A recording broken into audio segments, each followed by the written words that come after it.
This playthrough is rated T for teen.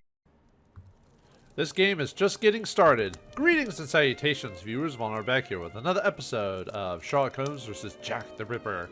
The last episode, we started our journey that another cold day in London until murder occurred, and the warehouse in London caught on fire. But that's not the point of it. We're now trying to solve a set of murders of prostitutes being killed in the streets. Let's find out so we can figure out any more. What are we doing, Holmes? I don't know, man. Just living life. You know, just kind of enjoy the chill London air, you know, worrying about like solving murder and all this other stuff. I was thinking if Holmes has any dialogue outside. I don't think he does, but usually it's Watson, but okay. I don't think he does anything outside the puzzle we're supposed to do. Let's see. Nope, I guess not. Usually it's pretty obvious. Okay. At least not for now, anyway. Whoops. I feel like the game's faster if I'm in first person. Okay, let's solve this board and put some reasonings to the test. So we just have to give motivations for possible why the lady was killed, so that way we can put an hypothesis to the next thing. So, all right. So revenge. Let's do resentment. Revenge, Holmes? Revenge could be a possible motive, but with one small reservation. We have reason to believe that the victim considered her murderer to be a typical client. Okay, it can't be for love, because she was a prostitute, but... A personal drama. Love can certainly lead to many a drama, but we have to consider the fact that the victim didn't know her attacker. Yeah, it can't be theft because nothing was stolen. Theft, perhaps. I have a hard time believing that someone would attack poor Polly so fiercely just to rob her of a few coins. Could be madness because she was mutilated before she died. Homicidal insanity, Holmes. It is indubitable that the man who did this to Polly Nichols is not of his full senses. And then black magic? Well, we did, depending on what the timeline is, we have dealt with the Cthulhian mythos at this point, so... Black magic? I'm not terribly interested in the occult or black magic. Let's give the benefit of the doubt to this motive.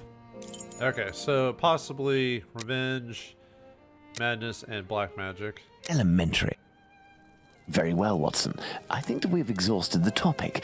Take a rest and we'll speak again later. Ah, it would seem that the investigation is advancing, Holmes. Yesterday's Star said that a suspect is in the hands of the police, a man with a rather sinister reputation. I was about to join you in your optimistic outlook until you informed me that the good news came from the press, Watson. But surely they wouldn't invent the fact that the police are holding a suspect, or the acts that are attributed to him. You will have an exact answer to these two questions in less than 50 seconds, Watson. Pardon? Enter, Inspector. Good day. Dear Watson, allow me to introduce Inspector Aberline, Inspector Dr. Watson. Inspector? To what do we owe the honour of your presence, Inspector? I heard that the two of you made your way to Whitechapel a few days ago. Your arrival, you are aware, coincides with a very serious affair which our police service is going to great lengths to solve and which is creating strong tensions in the area. Pardon me, but haven't you arrested someone? A certain Leather Apron? Absolutely not. The man who hides behind this name is indeed being actively searched for by the force. Besides, nothing at the moment suggests that he is the Bucks Row murderer. There, you've been enlightened, Watson. Now it is our turn to answer Inspector Aberline's questions. Indeed. I will be brief and precise. Do you intend to investigate this case, or have you already started? It is to be of service to a friend that I went to Whitechapel. We did, out of curiosity, familiarize ourselves with the preliminary reports, and we made our way to the scene of the crime. Our conclusions are slim, as are the clues. Having not been officially appointed by a client, I believe that my intervention in this business will end there. Very well. To be frank, you take the weight off my shoulders by distancing yourself from the case. Our image isn't very good, to say nothing of what the press puts us through. Thus, if overnight they found out that you were on the case, people would turn against us. And they would pester me, overwhelm me, and finally make me out to be responsible for the inevitable failure such a scenario entails. Neither you nor I wish for this to happen. I know that your time is precious, Inspector. I will send you a note regarding my conclusions shortly. With pleasure. Gentlemen? Do you think that he will find the murderer? The chances are slim to non-existent. It is 7 days now, short of a confession from the murderer himself. And you will not go further? You heard the Inspector, Watson. My presence in Whitechapel would hinder, which doesn't mean that we will drop the case. How is that? The Inspector spoke of me, but not of us. It is you, Watson, who will lead the investigation tonight. It is you who will bring to the police station the little note that I will write regarding our conclusions. Despite the late hour, there is nothing to stop you from making inquiries about this famous leather apron while you are there. Yeah, it reminds me of the, there was a DOS game called Sherlock Holmes and the Royal Jewels, where it was a scheme by Moriarty to capture the jewels, and Sherlock Holmes knew Moriarty knew his tricks, so he basically points you, the player, as Watson to solve the mystery. So you basically have to do it by yourself. It was a text-based adventure. I might do that one of these days, find an old copy of it online somewhere and play it. But yeah, it was old text-based like Zork, and you had to play as Watson. The only time Sherlock chimes in would be in a certain handful of situations just to help the player out. But for the most part, you were having to do it by yourself as Watson. It was an interesting concept. I think also the Hound of the Baskervilles story also has you as Watson being by himself while Sherlock is doing stuff in the background. So anyway, The Star, London, Thursday, 6th September 1888. Largest circulation of any evening paper in the kingdom, 1/2 penny. I like the fact that basically it's like, well, they've got the information. It's like, well, it's from the press. So yeah, even back then, even during 2009, people, Sherlock Holmes didn't trust the press during 1888. What else has changed? Anyway, sorry. More about his career, his leather apron. More about his career, his latest movements in the borough. The sense of fear which the murder of the unfortunate woman Nichols has thrown over the neighborhood, and especially over her companions, shows no sign of decreasing. A number of the street wanderers are nightly terrors of Leather Apron. One of our reporters visited one of the single women's lodging houses last night. It is in Thrall Street, one of the darkest and most terrible-looking spots in Whitechapel. The house keeps open till 1 o'clock in the morning, reopens again at 5. In the house nightly are 66 women who get their beds for 6. I forgot European. I know it's like quid, pounds, halfpennies. I don't know what the D. It's not dinar. Anyway, 4D. The proprietor of the place, who is also owner of several other houses of a similar character in the neighborhood, told some gruesome stories of the man who has now come to be regarded as the terror of the East End. Night after night, he said, had women come in fainting condition after being knocked about by the Leather Apron. He himself would never be out in the neighborhood after 12 o'clock at night, except with a loaded revolver. The terror, he said, would go to the public house or coffee room and peep in through the window to see if a particular woman was there. He would then vanish, lying in wait for his victim at some convenient corner, hidden from the view of everybody. The police are making efforts to arrest him, but he constantly changes his quarters. Some of the unfortunate women state that he is now in one of the low slums in the borough. One of them said she saw him crossing London Bridge as stealthily as usual, with his head bent in a skippy coat turned about his ears, looking as if he were in a desperate hurry. The hunt for the Leather Apron began in earnest last evening. Constables 43 and 173, J Division, into whose hands Leather Apron fell on Sunday afternoon, were detailed to accompany Detective Entright of the J Division and search through all the quarters where the crazy Jew was likely to be. They began at 10:30 in Church Street and Shoreditch. Rumor, having located the suspected man there, they were through lodging houses, under the pubs, down side streets, through their bullseye into every shadow, and searched the quarter thoroughly, but without result. The hunt continued. Later down in the Brick Lane neighborhood, 4-9 Lane being Leather Apron's preferred lodging place lately, he was not found here, however, and the search, which then took to the direction of the London hospital, resulted in nothing. It is the general belief that the man has left the district. The clue furnished by the women who denounced the man on Sunday is a very unfortunate one. Her offer to prove by 2 women that Leather Apron was seen walking with the murdered woman in Baker's Row at 2 o'clock last Friday morning is the most direct bit of evidence that has appeared. His conduct on Sunday was as usual. He never answers a question when it's put to him and only speaks under strong compulsion. Mike, The grocer in George's yard dwelt a long time last evening on this peculiarity. He knows Leather Apron very well and has known him for 6 years. He says that the man is unquestionably mad, and that anyone who met him face to face would know it. That his eyes are never still, but are always shifting, uneasy, and he never looks anybody in the eye. Leather Apron used to live in the lodging house ground in the corner from the grocery, and was turned out of there some months ago with an order not to return. The lodging house is a few doors below the model doorway in which the Turner woman was found with 39 stabs. Okay, so now we're playing as Watson for a temporary measure. What? You still haven't left for Whitechapel, Watson? Calm down, Holmes. I don't immediately figure stuff out like you do. I don't have a cheat code, which is my brain. Yeah, although Watson isn't dumb in the books, it's just and weirdly enough, in the books, Watson kind of eventually starts taking on certain characteristics of Holmes, getting more observant by the end of the books, but it never really goes anywhere, unfortunately. But it is shown that Watson does take on bits of Holmes's personality in some cases. Okay, so now we need to go back to Whitechapel for now.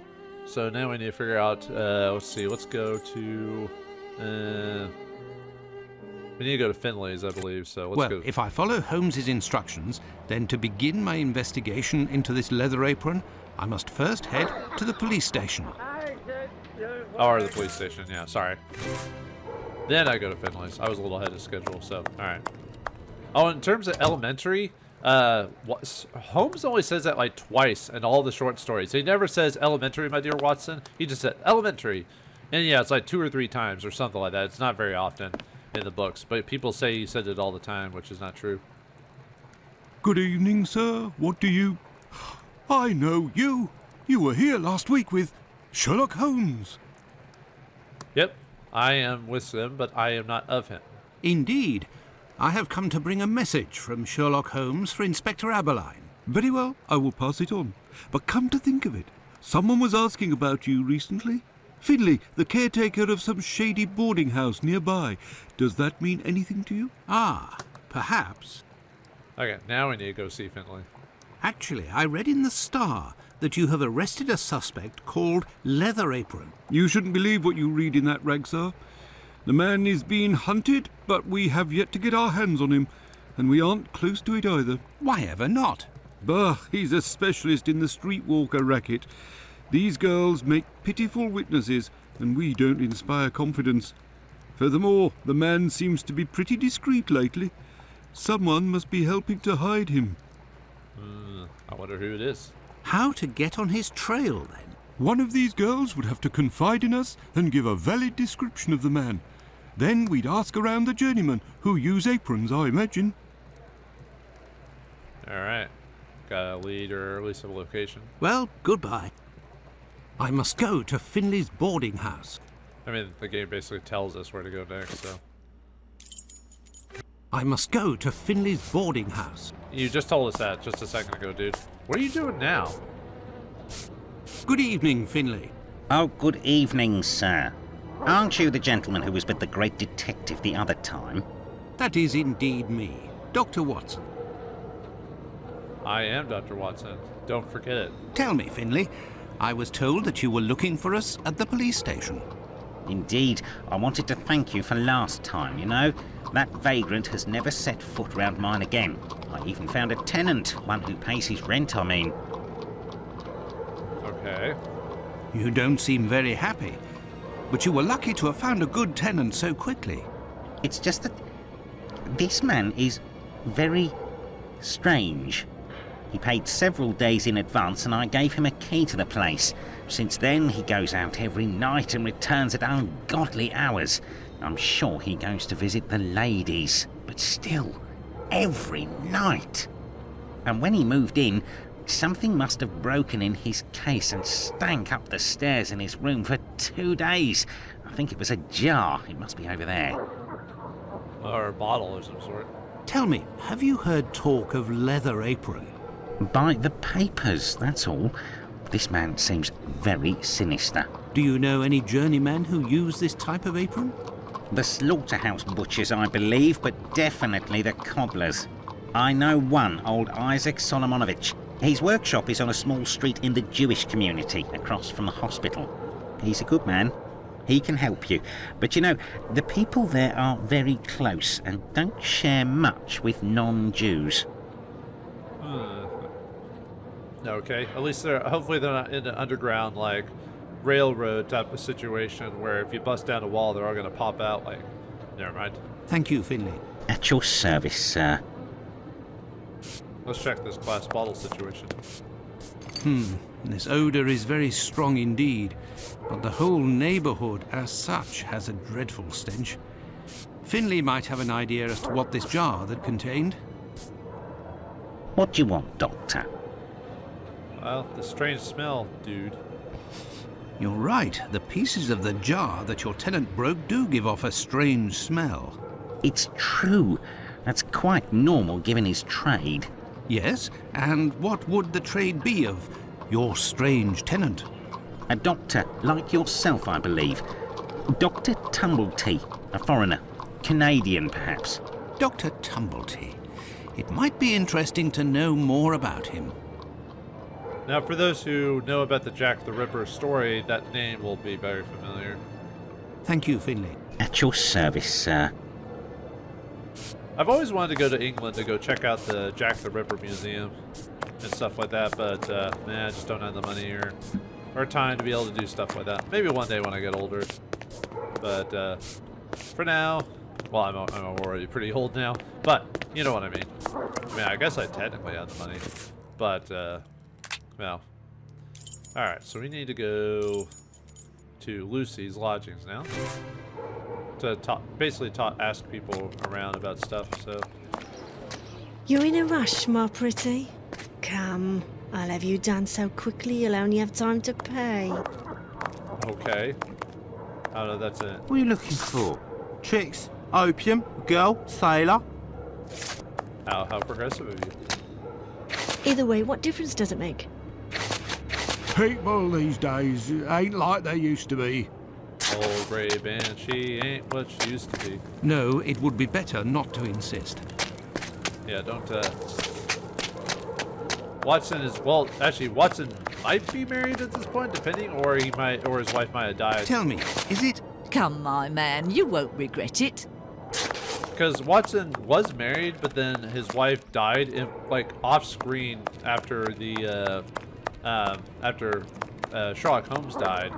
So it's kind of, and then he got married at some point later on. Yeah, it's kind of a weird misnomer that Watson gets married basically in the first story of the books, and then she's kind of mentioned a couple times, but then she kind of just disappears and then dies off screen after Sherlock Holmes dies. So okay, anyway, all right. So now we need to. Is there? No, it would be better not to insist. Okay, anyway. Let's see, so... I thought it was supposed to be here I was supposed to go. Oh, okay, I was about to say. I have no reason to go that way.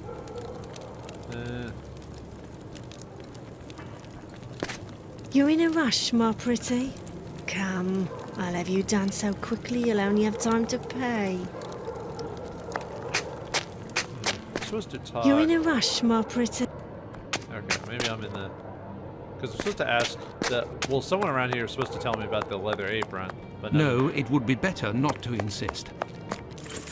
Let's see. There's nothing else he says, right? Let me double check just to make What sure. do you want, Doctor? Okay, Thank you, Finley. At your service, sir. let me double check up here, see if I missed anything. Because we're supposed to basically talk to the prostitutes about leather apron. Is our next objective, so... Maybe if I just walk out towards that location. Tell me, is it? You should return home, sir. Alright.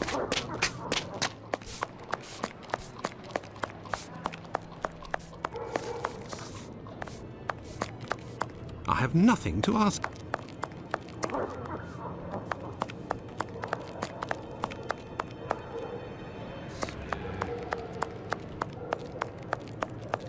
I have nothing to ask. Okay. Yeah, we're supposed to... Oh, there she is. See if she knows anything. Oh, it's you. I'm coming. Yeah, she was... Dr. Watson, how are you? Sorry, I was trying to find her. I was like, lost track of her again. Well, and yourself? And how's your uncle? Well, he sleeps a lot, but he doesn't seem to be suffering. Your medicine has worked wonders. Thank you again. It was the least I could do. I mean, he's gonna die in a month anyway, so... I have come to see you about a certain leather apron. Have you heard of him? Oh, yes, of course. Terrible things are said about that man. Have you ever come across him? Goodness gracious, no. But I know that he has threatened and taken many girls in my situation. I don't know what more I can say, but Bella would be able to tell you some. Bella. Who is Bella? Bella Pullman. She's the landlady of the place where I could take you there if you like. Please do. It's me. It's Lucy. This gentleman would like to speak to Bella. It's the doctor who helped me. I must leave to return to my uncle. Thanks again. Well, now the game's fixed itself. Now I can actually see the door. Out of the way, I don't like the look of you. You sound like a guy who's doing a voice. Surprise, surprise.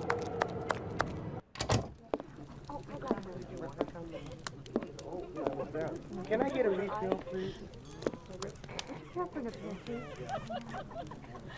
If you'd be patient, Madam Bella will arrive in a moment. Good evening. I am Dr. Watson. It is young Lucy who told me to come see you.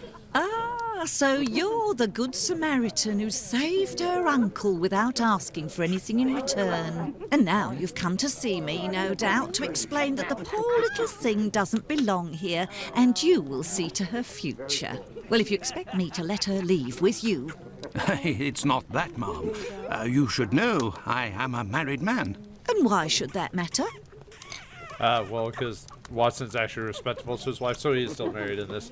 Or he got remarried. Well, it depends on... I mean, this game is supposed to take place after Sherlock died, supposedly at the Falls. It's just, like I said, is it his first wife or is it the second wife? The second wife doesn't even get mentioned by name, just he got remarried and that's it, so... But anyway, I think the first wife's name was Mary. I believe there has been a misunderstanding. The reason that Lucy sent me here is that you may be able to give me some information about Leather Apron. Are you a doctor or a constable? I am most certainly a doctor, but I am acting in this matter in a private capacity, and I would like to find this man. Well, if you're able to rid us of him, I'll give you a week's worth of free passes. That man is a thorn in our sides. He spies on the girls in the streets and watches them inside the houses, spying through the windows. And as soon as they're finished with a client, he jumps on them without any warning and forces them to give him their money. I've never seen him, but one of my girls was attacked by this man, and she said that he wore a leather apron and carried a knife. And his face, oh, he has a horrible head with rat's eyes and a deformed mouth. She even said that she knew his name, Pizer or Pizer, I think. But I don't know where she can be found. Margie, Nutcracker, the girl I'm talking about, could tell you more, but I had to let her go last week. A girl named Nutcracker, huh? Phrasing? Why did you let Margie go? The poor girl caught a shameful sickness, and the symptoms have attacked her face, if you know what I mean. So I gave her notice, and a little bit to help her along. I don't know where she is now, but she'll certainly be getting treatment at the clinic if she's still in the neighbourhood. Did you speak to the police? What would they do? Who cares about the girls in the streets?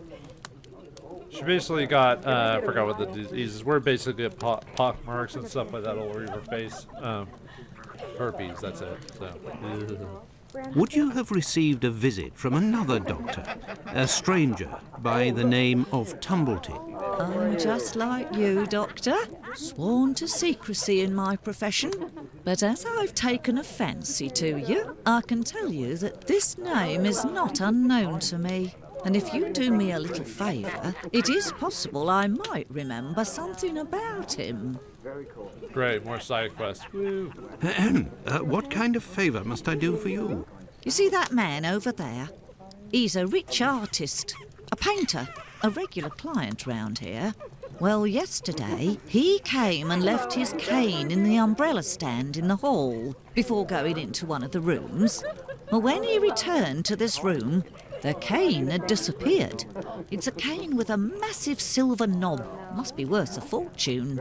He threatened to call the police unless he got free services in my establishment for a year. I'll be forced to accept, unwillingly, of course, given the services that he's demanding, unless the cane is found. Okay, well, we'll see. Did you question the residents regarding the theft? They didn't see anything, and there's not one of them that would risk stealing from a client here. Who was in the room when your weasel of a client was in the chambers? There were a few that came and went, but Mary could tell you better than I can, because she was the one at the counter yesterday. All right, let's talk to her. Thank you, ma'am. No problem, my angel. The madam of the boutique herself. Why would you have her clean with the dress on? No, things were different back in the day, I guess. What happened to this rug? Oh, it's when we got a coal yesterday. I asked the young man to fill the pail. Came back to put it down, but his feet were covered in soot and he made a black print.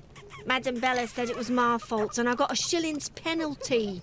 I also have to clean the print and it's no picnic. He has immense feet, that boy.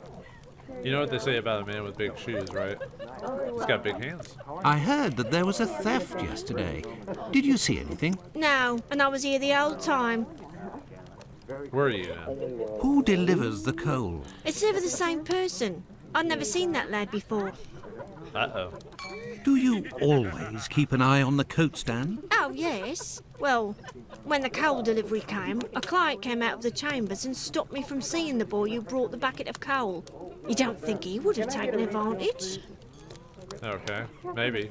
Until next time, miss. With pleasure, sir. Especially people in our common here, they'd be willing to steal stuff. You have to, like, lock everything down, it seems like. Best not to stray off in that direction. Yeah, you're a married man. You're a good Christian man, Mr.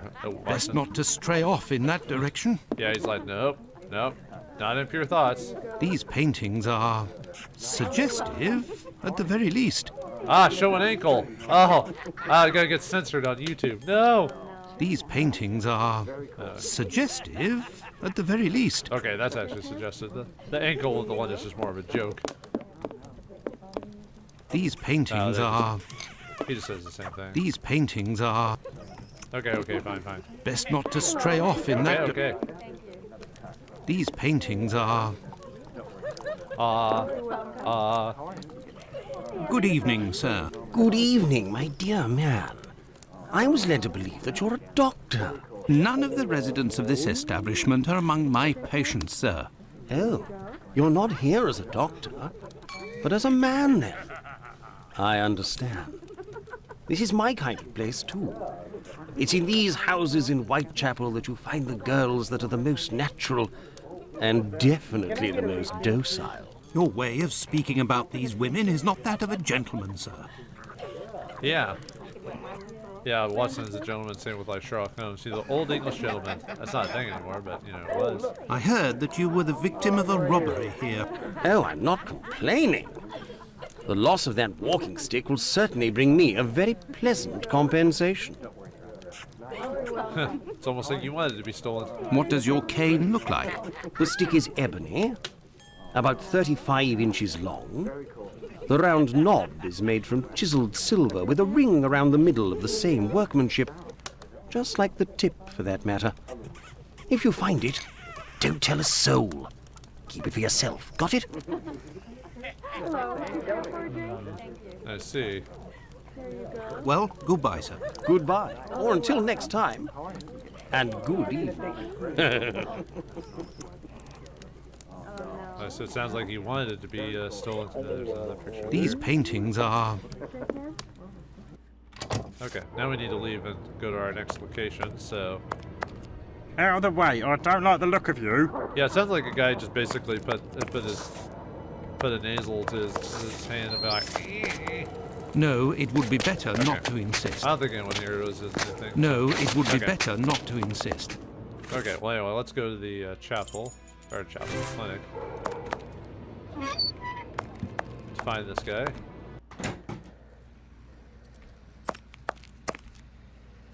Good evening, Doctor. My name is Dr. Watson. Pleased to meet you. Good evening. I am Dr. Gibbons. Likewise. I have come to see you about one of your patients. Margie goes by the nickname Nutcracker, who gets her prescription from the clinic.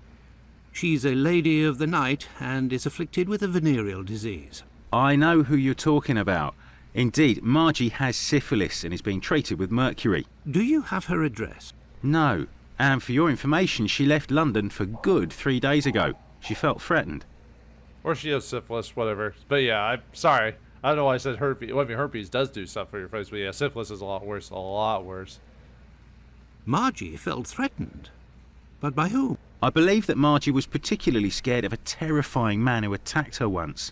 Did she say the name Pizer or Pyther? Unfortunately, she didn't give a name, but she described a man with shifty, rat-like eyes and a mouth twisted in a sinister grimace. Oh, that's sinister. Did Margie have any idea where this man who terrified her so much might be found? No, but she told me that another girl who'd been attacked like her had told her that this man worked in a cobbler's run by an old Israeli. Also, she saw him again last week, the night of the big fire. She told of going to see the fire like most everyone else in the area. While there, she recognised her attacker in the crowds gathered at the warehouses. There was no mistaking a face like that, she said. She kept an eye on the man the whole time the firemen were working in order to avoid him. Okay. Goodbye, Dr. Gibbons. Until we meet again, my dear colleague.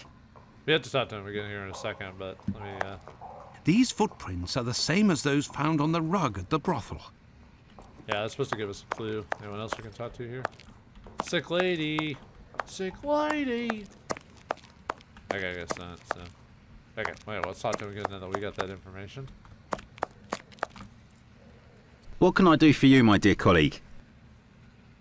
Pardon me, Doctor, but who made the large black footprints there near the beds? The brother of one of my patients. The poor thing had a leg amputated after colliding with a carriage. We arranged to find her a prosthesis. Prostheses are very expensive. How did this man pay? He told me that one of his uncles gave him a walking stick with a chiselled silver knob. I agreed to accept this knob in exchange for a simple prosthesis with harness. But this object is of great value, and I could finance half a dozen other prostheses by selling it on Petticoat Lane. Well, it's stolen, my man. Too bad. Doctor, I have reason to believe that the silver knob that you possess is from a cane that was stolen by the man who brought it to you. And I believe I know to whom it belongs. That's what I was worried about. The story of the uncle seemed a little strange. Nevertheless, you must have proof of what you claim. I will show you all of the knobs that we have here. If you find the knob that the young man gave me, I will believe you. Alright, let's find it. So be it, but something is bothering me. I will need a complete cane, not just a knob. Don't worry, dear chap, build one. I can loan you some tools. Make use of the odds and ends in my cupboard. It'll help get rid of it. Well, I shall try. I will have to remember the description that Sickert gave.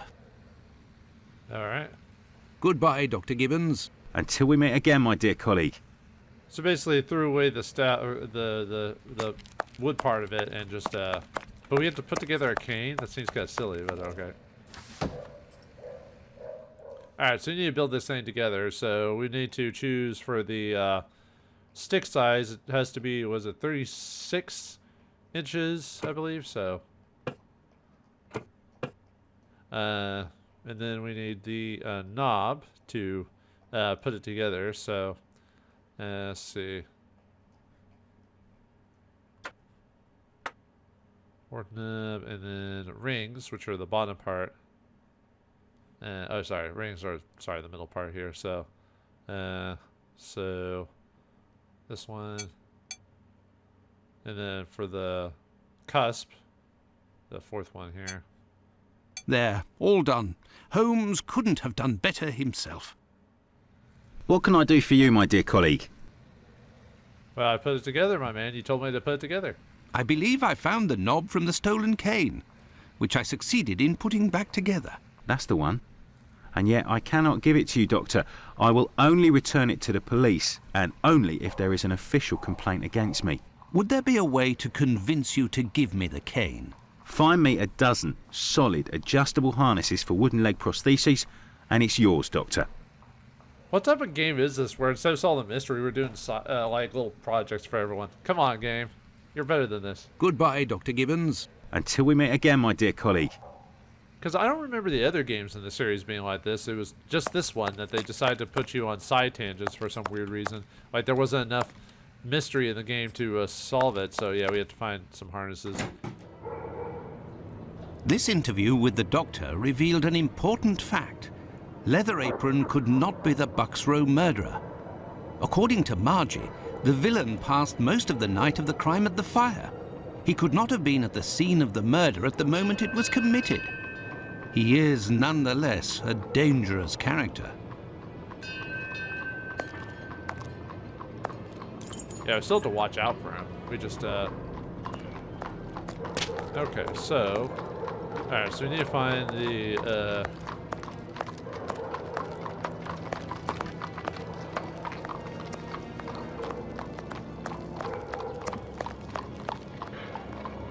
I'm just kind of messing around now at this point. Come, my lord, a little coin. Oi!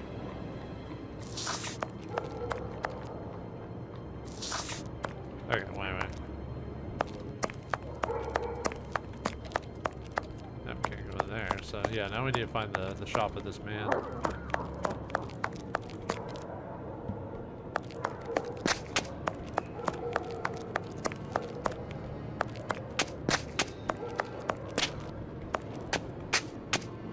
I have nothing to ask. You have nothing to ask him, huh? Well, too bad. We're gonna ask him.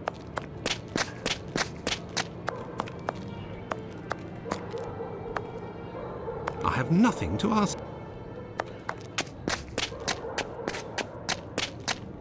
Got a shilling, Gov? Nope, not for you. Not for you, scum. No, nothing for you. I have nothing to ask. Okay. Tell me, is it... I'm on duty, sir. Okay, anyway. Let's see, I need to go... Sorry, I'm all... Yeah, there's the brothel, there's the,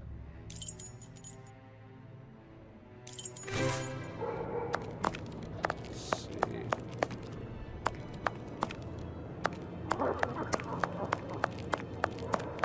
Yeah, this is always the part that... A cobbler's shop. Yeah, it's supposed to be here. I was going the wrong direction, so... Boot, shoe, and repair. Isaac Solomonovich. There's nobody here. How very odd. We can steal all these harnesses then or something.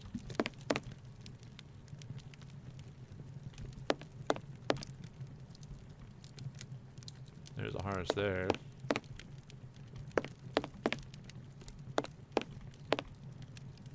Simple, creepy place. I say, these things look like harnesses. Oh my, they are noisy. Good evening, sir. Pardon the interruption. The door was open. I didn't think that I would find anyone working at this hour. Good evening, sir.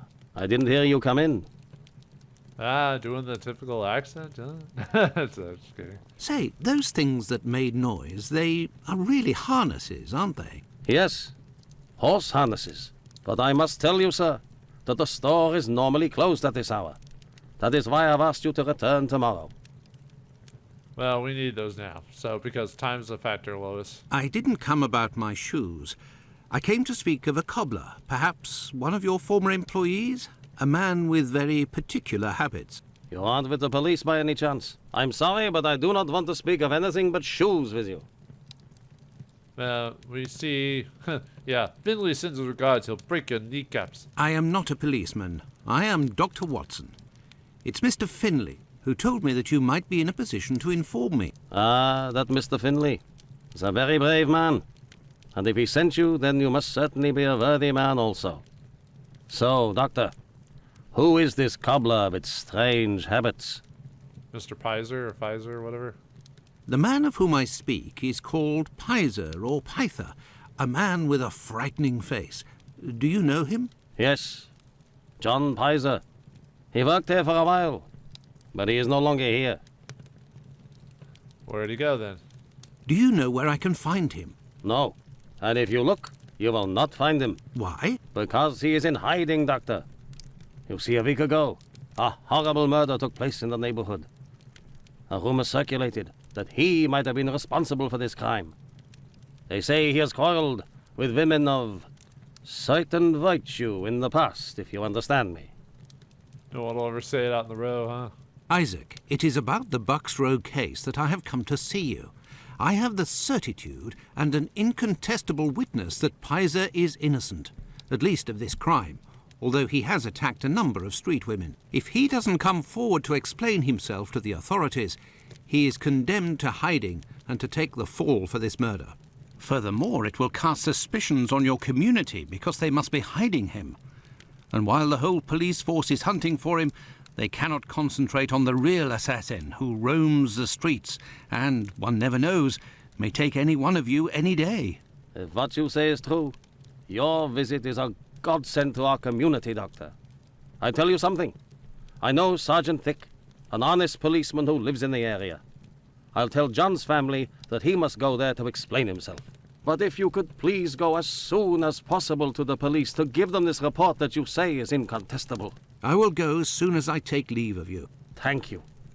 If I can ever be of service in any way, do not hesitate to ask. Well, eventually, yeah, like right now. Could we transform your horse harnesses into harnesses for wooden legs? Adjustable harnesses? A good craftsman can do anything, Doctor. And I do believe that's what I am. Come back in a while and it will be done. That will be my thanks for what you have done. Yep, 2 birds, 1 stone, I guess. I shall return later. At your convenience, sir. I am spent. I would like to return home, but I promised to go to the police as soon as I could. Now then, let's go to the police station. All right, back to the police then.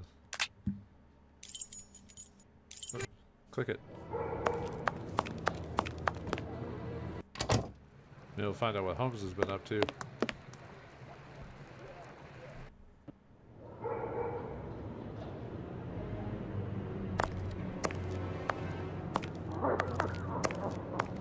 Will you? Yes. Hey, Doctor, you seem tired. Were you wandering the darker parts of Whitechapel all night? You could say that. I have some information on Leather Apron, the man of whom we spoke earlier. Do you know where he is? No, but I can clear him of the Bucks Row crime. A witness proved him totally innocent. Oh, Watson, is it only now, after many hours of walking, that you decide to pass on the important message that Inspector Aberline is waiting for? But, no. But what are you doing here, Holmes? I was worried, Watson, and with good reason it would appear. Go give the message to this policeman and let's go home. Nobody appreciates me hanging around here, you know, and it's freezing cold. Ah, Creddle, none too soon. You will take the testimony of this. No, you continue with your duty shift. I must find Chandler in Ambury Street. He's struck again. Who? The murderer, the Bucks Row assassin. Hanbury Street. Let's go, Watson. We have no time to lose. Uh-oh, Hanbury Street. Let's just go back over to Baker Street, so. There's the Cobbler Shop Clinic. Boarding house, all that other stuff. Huh. So, anyway. I want to go back to, whoops, back to London, so there it is. Hanbury Street. Let's go, Watson. We have no time to lose.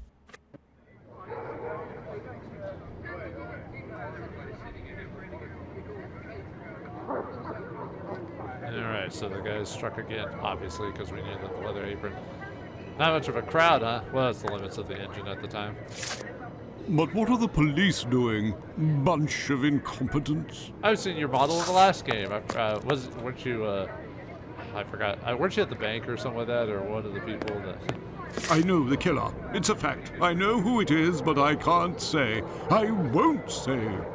Oh no, you were head of in the Arsène Lupin. You were the head of the museum. That's right, same model.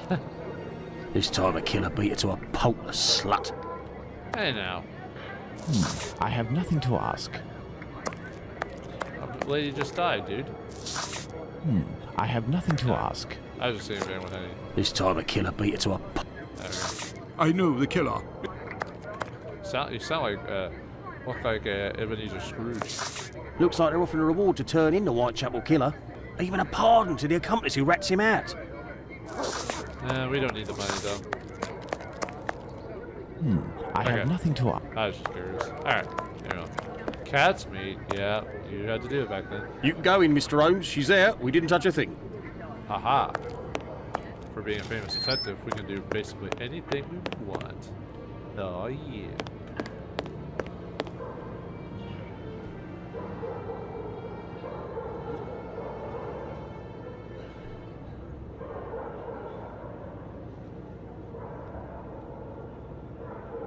It was very good of PC Chandler to let us pass. He said no one has touched the corpse.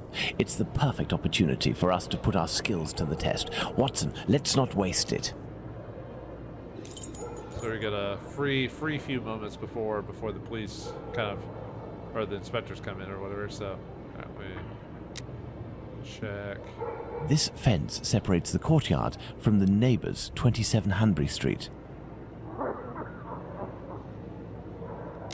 See if there's anything. What are we doing, Holmes? You know what we're doing, Watson? You moron. No, I'm just kidding. This door must lead to the cellar. The latch has been recently repaired. This door must lead to the cellar. Didn't mean to click on that again. This apron is soaked with water and has left a clear mark on the ground. It must have been left in water for several hours and has been there for some time. Perhaps a clue. Well, I mean, obviously, but you know. What a stench! Nobody is hiding inside. Yeah, although I've heard of horror stories of people getting killed on the toilet, especially back in the day. I have nothing to ask. At least not right now, anyway. Okay. Let's see if there's anything else. So. There are no trails on the ground. There's no sign of a struggle. Need to back up. We don't have anything yet, so. The blood is a dozen inches or so from the ground. Blood stains on the wall. 2 combs, curiously arranged. Almost ritualistic. A piece of coarse muslin. Yeah. See a card here. London, 28th August, 1888. The Royal Sussex Regiment. A torn envelope. It smells of rubbing alcohol. It contains 3 pills. I will take one. 2 should suffice for the police. Yeah, see if there's anything else before. So, Doctor, shall we examine our victim? I'm tired, Holmes. I'm not sure if I am in a state to do this work. Come, Watson, there is little time. Show me what you're made of.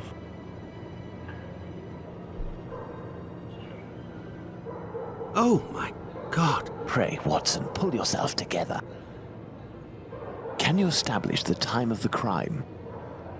The extremities of the corpse are cold and rigor mortis is beginning to set in. I would say that the murder was committed over 2 hours ago, before 4:30 a.m. Alright, so we got time, so. What do you think, Holmes? I think that lady's dead. Yeah, they swapped out the body so that way we're not. Unlike the previous games, they do this caricatures instead of the actual body like they did in the previous ones for some reason. I guess, I don't know, maybe trying to be a bit more clean. Now let's look at the stomach, or at least what remains of it. It's dreadful, Holmes. Who could do that to someone? That's what you're here for, Watson. Tell me what this man has done. The stomach has been entirely opened and... Oh, my God! A number of organs have been removed. So you're telling me that the organs were removed, Watson? They weren't ripped out? Not at all, Holmes. On the contrary, this is clearly the work of an expert. I couldn't have done any better myself. And the uterus is missing. Yeah, a lot of this information is stuff from the actual Jack the Ripper killings, where he should have been.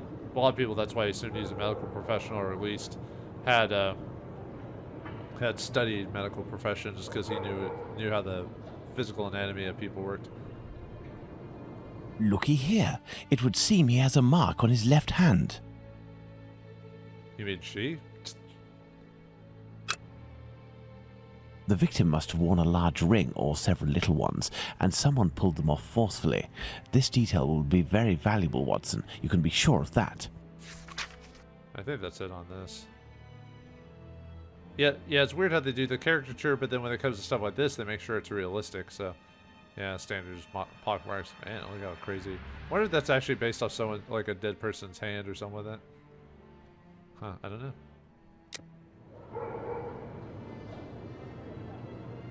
I think that's it. Okay, let's do the head now. Let's look at this poor woman more closely. Yeah, I guess maybe they thought it'd be too obscene to show an actual human face on that, but they could show other parts. I don't know. Anyway. Alright, let's check out. Let's see if it is the same as before. A bruise. All the intentional details and everything. The tongue is swollen. Choked again. Look at her neck. What can you tell me? There are 2 incisions. Look at her neck. What can you tell me? There are 2 incisions. The victim's face appears to have bruising, wouldn't you say? Under the maxilla and cheek. There is less on the right side. My dear Watson, now that we have found all of our clues, nothing remains but to subject them to our most likely hypotheses in order to deduce the facts. Okay, so now we've got basically everything we need, so we just need to put it all together. However, in this case, we've got 3 sections to go through this time, so... Okay, so... Let's see, what do we got here?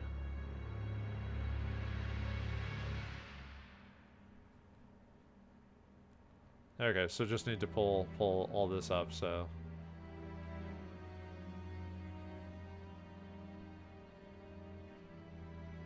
let's see...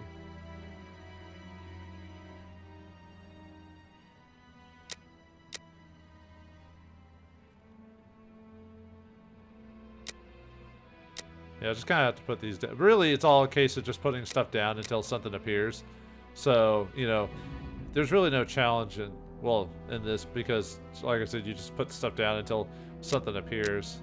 So, but I'm still trying to be not like clicking and just do anything, you know what I mean? So, okay. Let's see. So, neither footsteps or streaks on the blood, which indicate person wasn't dragged. And then the blood on the face is a dozen inches off the ground, and some blood splattered on the walls near the stairs. See the victim. Her throat slit while lying on the down. Her throat was slit while lying down and still alive. There, yeah. And then on this one is, which ties into, oops. Chapman's murder, let's see, on the ground, no, sorry, took place on the premises. Okay, so that's that one. Let's see, and then this ties into the victim had bruises under the right jawbone and beneath the left cheek. See,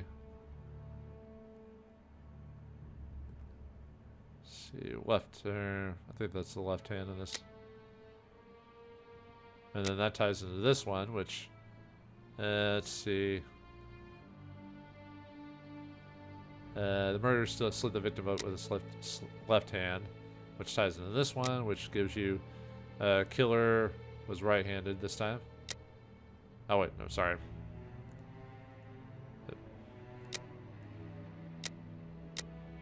That's right. It's right-handed, so it's just I put in the wrong information here. Let's see. There we go. Sorry. I was like, yeah, it switched this time, so, interesting. Anyway, tongue is blooded, victim was strangled. And then the bottom one here is envelope near the victim's hand. Let's see. Victim was brought out by the victim. And then on this one over here, Chapman. Yeah, partially strangled. And his throat slit. And then this one is Chapman was, she was holding the envelope in her hand. Okay, that's that one. As long as you've got a green, it means you've done it correctly. So if it's red, that means your information's off. So all right, let's see. We got the items of the victims are very orderly, and then we've got the body is cold at the extremities, and rigor mortis has barely started, and we got recent large scrape on the first flanks of the middle finger. Okay, so this one, the items are orderly. Belong to the victim. And then which ties in two other things, which is possessed the murderer searched her.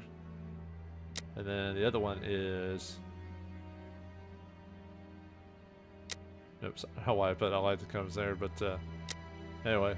It's unfeeling and organized. So he doesn't care about that stuff. He just took it out looking for something, or maybe cleaning out so it wouldn't get damaged. The body's cold, which means it's committed over 2 hours ago. And then which leads into before 4:30. Or sorry. No, that's not it. Whoops, sorry. Barely 2 hours ago. I don't know why I put that in wrong. Sorry about that. And then the bottom one, recent large scrape on the middle flanks of the middle finger, means see, at least a couple rings, if not anything. And then finally, let's see, took off the rings to steal them. There we go. Sorry. All right, final section 1. So now, all right, let's see, incision, and then organs are missing, and then let's see, the wound. Let's see, the ones we have are there's an incision from right to left going around the neck. There's an incision on the neck from right to side, stopping at the middle of the throat. The wound around the neck is jerky and not all in one piece. And then finally, organs are missing. The uterus was removed by the hands of an expert. So, okay, so the top 3 ones lead to that the blade was super sharp. And then this one leads to, let's see, weapon of great size, which pops up 2 different more. So we got one that ties into the sharp blade. Let's see. And let's see. I wanted to kill a decapitator because of the cuts there. And then the second one here. Let's see.